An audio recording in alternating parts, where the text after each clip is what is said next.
I'm Gillian Flynn, and my book is Gone Girl.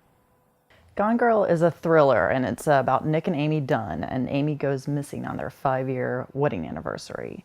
And the story is told as kind of a he said, she said sort of marital tug of war. So one chapter is narrated by Nick as he, on the day that Amy goes missing, is telling us about what's happening, and he becomes a person of interest and a suspect in her disappearance.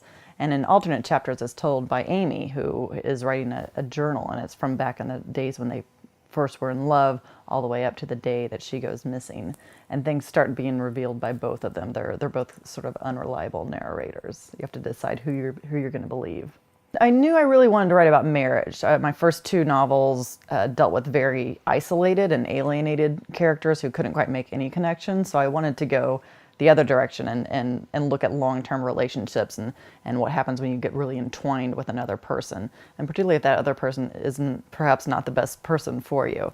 And so I wanted to tell it, I wanted readers to not be able to figure out what their allegiance was. You know, when you're with Nick, I wanted them to kind of feel like they were siding with Nick and understood his point of view.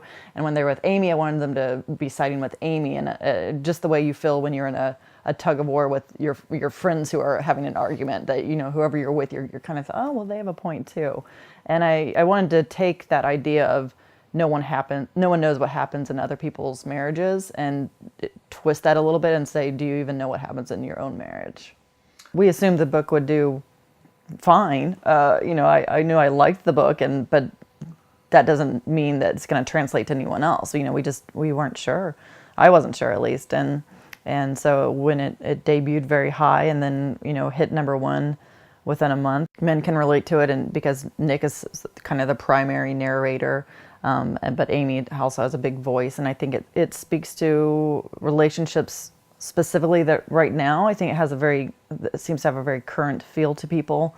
That kind of gender tug of war that we have, and you know, everyone has been in a failed relationship probably, and can feel that sense of what is happening when the relationship is going the wrong way and you can't quite figure out how to fix it because you just have too many inherent differences. And I think people can relate to those different sections pretty well. It does have all that, you can dig down into more than just the mystery and more than the twists, and actually use it as a way to talk about your relationships. And, you know, I hear from a lot of people that certain things struck a chord, and that it helped kind of articulate how men and women interact, or how people in long-term relationships interact, and the different little weird power plays and give and take and ebb and flow of any sort of long-term relationship. And I think people can pull things out of that, and the gender differences, the way men see things and the way women see things, and it gives us a kind of a good vocabulary to talk about our own relationships and what they mean and how we interact, and how close to home it feels.